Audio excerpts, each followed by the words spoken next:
Hello friends, പുതിയൊരു കഥയിലേക്ക് എല്ലാവർക്കും സ്വാഗതം. എൻ്റെ പേര് ബിൻസി. കോട്ടയത്തിലെ ഒരു ഉൾഗ്രാമത്തിലാണ് എൻ്റെ വീട്. എൻ്റെ വീട്ടിൽ അച്ഛനും അമ്മയും ഒരു അനിയത്തിയുമാണ് ഉള്ളത്. അച്ഛന് ടാപ്പിംഗ് ജോലിയാണ് ഉള്ളത്. കൂടാതെ ഞങ്ങൾക്ക് കുറച്ച് പറമ്പും കൃഷിയും ഒക്കെയുണ്ട്.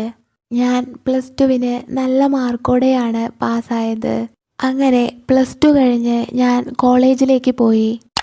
അവിടെ ഹോസ്റ്റലിലായിരുന്നു എൻ്റെ താമസം. ആദ്യമൊക്കെ വീട് വിട്ട് നിൽക്കുന്നതിൻ്റെ വിഷമം എനിക്കുണ്ടായിരുന്നു. ഹോസ്റ്റലിലാണെങ്കിൽ ആകെ ബോറടിച്ചിട്ടുള്ള ലൈഫായിരുന്നു. അങ്ങനെ കുറച്ചു മാസങ്ങൾ കടന്നുപോയി. അപ്പോഴാണ് എനിക്ക് ക്ലാസ്സിൽ നിന്ന് പുതിയൊരു ഫ്രണ്ടിനെ കിട്ടുന്നത്. സ്റ്റെഫി എന്നാണ് അവളുടെ പേര്. ഞങ്ങൾ കുറച്ച് ദിവസങ്ങൾ കൊണ്ട് തന്നെ നല്ല കമ്പനിയായി. സ്റ്റെഫി ആണെങ്കിൽ നല്ല മോഡേൺ ആയിരുന്നു. അതുപോലെ തന്നെ നല്ല സാമ്പത്തികമുള്ള വീട്ടിൽ ജനിച്ചു വളർന്നതുമാണ്. എൻ്റെ ഹോസ്റ്റൽ ലൈഫിനെ കുറിച്ച് കേട്ടപ്പോൾ സ്റ്റെഫിയുടെ കൂടെ താമസിക്കാനായി അവൾ എന്നെ നിർബന്ധിച്ചു. അവൾ അപ്പോൾ താമസിച്ചിരുന്നത് അവളുടെ ഫാദറിൻ്റെ ഫ്രണ്ടിൻ്റെ വീട്ടിൽ ആയിരുന്നു. അവളും അവിടെ ഒറ്റയ്ക്കായിരുന്നു താമസിച്ചിരുന്നത്. അതുകൊണ്ട് തന്നെ അവൾക്കും നല്ല ബോറാണ് എന്ന് പറഞ്ഞപ്പോൾ ഞാനും വരാമെന്ന് ഞാൻ സമ്മതിച്ചു. അങ്ങനെ കുറച്ച് ദിവസം കഴിഞ്ഞപ്പോൾ ഞാൻ വീട്ടിൽ ചോദിച്ചു. ആദ്യമൊന്നും സമ്മതിച്ചില്ലെങ്കിലും പിന്നീട് സമ്മതിച്ചു. പിന്നീട് ഹോസ്റ്റലിൽ നിന്ന് എൻ്റെ എല്ലാ സാധനങ്ങളും എടുത്ത് ഞാനും അവളും അവളുടെ വീട്ടിലേക്ക് പോയി. അങ്ങനെ ഞങ്ങൾ അവിടെ അടിച്ചു പൊളിച്ച് ജീവിക്കാൻ തുടങ്ങി. പുറത്തൊക്കെ കറങ്ങാനും സിനിമയ്ക്കും ഷോപ്പിങ്ങിനുമൊക്കെ പോകുമായിരുന്നു. ഞാനും പതിയെ പതിയെ ഒരു മോഡേൺ ഗേളായി മാറി തുടങ്ങിയിരുന്നു. അങ്ങനെയിരിക്കെ ഒരു ദിവസം സ്റ്റെഫിയുടെ ഫാദറിൻ്റെ ഫ്രണ്ട് വീട്ടിലേക്ക് വന്നു.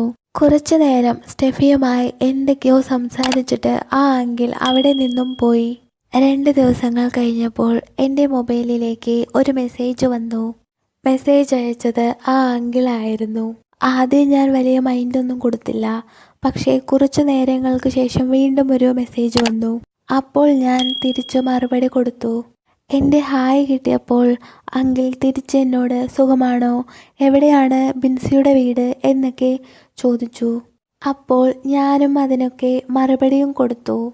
പിന്നീട് എല്ലാ ദിവസവും എനിക്ക് ഗുഡ് മോർണിംഗും ഗുഡ് നൈറ്റുമെല്ലാം തന്നു തുടങ്ങി. ഫിലിപ്പ് എന്നായിരുന്നു അങ്കിളിൻ്റെ പേര്. ഭാര്യ മരിച്ച് 8 വർഷമായി. 2 പെൺമക്കളുണ്ട്. അവർ വിദേശത്താണ്. വർഷത്തിലൊരിക്കൽ വന്ന് കണ്ടുപോകും. അങ്കിളിന് ബിസിനസ്സാണ്. അങ്ങനെ കുറേ അങ്കിളിൻ്റെ കാര്യങ്ങൾ എന്നോട് പറഞ്ഞു. അപ്പോൾ എൻ്റെ കാര്യങ്ങൾ ഞാനും പറഞ്ഞു. കുറച്ചു മാസങ്ങൾ കഴിഞ്ഞപ്പോൾ എന്നെ ഫോണിൽ വിളിച്ച് സംസാരിക്കാനും അങ്കിൾ തുടങ്ങി. പിന്നീട് എന്നോട് ഡബിൾ മീനിങ് ചോദ്യങ്ങളൊക്കെ ചോദിക്കാൻ തുടങ്ങി. ആദ്യമൊക്കെ ഞാൻ തമാശയായിട്ടാണ് കരുതിയത്. പിന്നീട് തമാശ മാറി കാര്യമാവാൻ തുടങ്ങി. ഒരു ദിവസം രാത്രി കോൾ ചെയ്തപ്പോൾ അങ്കിൾ എന്നോട് നിന്റെ സാധനം വലുതാണോ എന്ന് ചോദിച്ചു. ഞാനപ്പോൾ അതേ എന്ന് മൂളി. അപ്പോൾ എന്നോട് കാണാൻ പറ്റുമോ എന്ന് ചോദിച്ചു. ഞാൻ പെട്ടെന്ന് പറഞ്ഞു ഇല്ല, പറ്റില്ല എന്ന്. അങ്ങനെ കുറേ മാസങ്ങൾ കഴിയുന്തോറും എനിക്ക് ആ കോളുകൾ ത്രില്ലടിക്കാൻ തുടങ്ങി. കോളേജ് കഴിഞ്ഞ് വീട്ടിലേക്ക് വന്നു കഴിഞ്ഞാൽ രാത്രി മുഴുവനും അങ്കിളുമായി സംസാരിക്കുന്നത് പതിവായി. അങ്കിളുമായി എല്ലാ കാര്യങ്ങളും എല്ലാ രീതിയിലും തുറന്ന് സംസാരിക്കാൻ തുടങ്ങി.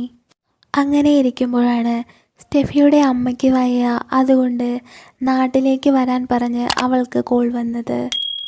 അങ്ങനെ അന്ന് വൈകുന്നേരം തന്നെ അവൾ അവളുടെ നാട്ടിലേക്ക് യാത്രയായി. പിറ്റേ ദിവസം കോളേജ് കഴിഞ്ഞ് ഞാൻ വീട്ടിലേക്ക് വരുമ്പോൾ അവിടെ എന്നെയും കാത്ത് അങ്കിൾ നിൽപ്പുണ്ടായിരുന്നു. അങ്കിൾ എന്നെ ദൂരെ നിന്ന് കണ്ടപ്പോൾ തന്നെ ചിരിച്ച് കൈ കാണിച്ചു. ഞാനും ചെറുതായി ഒന്ന് ചിരിച്ചു. ഒരു ചമ്മലും നാണവും എനിക്ക് അപ്പോൾ ഉണ്ടായിരുന്നു. ഞങ്ങളൊരു ചായയെല്ലാം ഉണ്ടാക്കി കുടിച്ച് കുറച്ചു നേരം അവിടെ സംസാരിച്ചു കൊണ്ടിരുന്നു. എന്നെ കണ്ടിട്ട് കണ്ണെടുക്കാതെ നോക്കിക്കൊണ്ടിരിക്കുകയായിരുന്നു അങ്കിൾ. എന്തോ പെൺപിള്ളേരെ കാണാത്തതുപോലെ. എനിക്കപ്പോൾ എന്തോ പോലെ തോന്നി. കുറച്ചു നേരം കഴിഞ്ഞപ്പോൾ അങ്കിൾ എന്നോട് പറഞ്ഞു, മോളെ ബിൻസി, മുത്തേ, നിന്നെ കണ്ടിട്ട് എനിക്ക് മത്തു പിടിക്കുന്നു, നിന്നെ തിന്നാൻ തോന്നുന്നു എന്നൊക്കെ. എനിക്കതൊക്കെ കേട്ടപ്പോൾ ചെറിയൊരു പേടി തോന്നി. എന്നാലും ഞാൻ നനയാൻ തുടങ്ങിയിരുന്നു. എന്നിട്ട് അങ്കിൾ എന്നെ പുറകിൽ നിന്ന് ചുറ്റിപ്പിടിച്ചു. അങ്കിളിൻ്റെ കൈ എൻ്റെ എല്ലാ സ്ഥലങ്ങളിലേക്കും പരതിക്കൊണ്ടിരുന്നു. എന്നിട്ട് അങ്കിൾ എൻ്റെ തുണികൾ ഓരോന്നോരോന്നായി അഴിച്ചു മാറ്റാൻ തുടങ്ങി. അങ്ങനെ അന്ന് രാത്രി മുഴുവൻ ഞങ്ങൾ ഇടവിട്ട് കളിച്ചുകൊണ്ടേയിരുന്നു. സ്റ്റെഫി വീട്ടിൽ നിന്നും കോളേജിലേക്ക് വന്നത് ഒരാഴ്ച കഴിഞ്ഞിട്ടായിരുന്നു. ആ ഒരാഴ്ച ഞാനും അങ്കിളും നല്ലപോലെ എൻജോയ് ചെയ്തു. ആ ദിവസങ്ങൾ എനിക്ക് ഇന്നും മറക്കാനാവാത്ത അനുഭവമാണ്.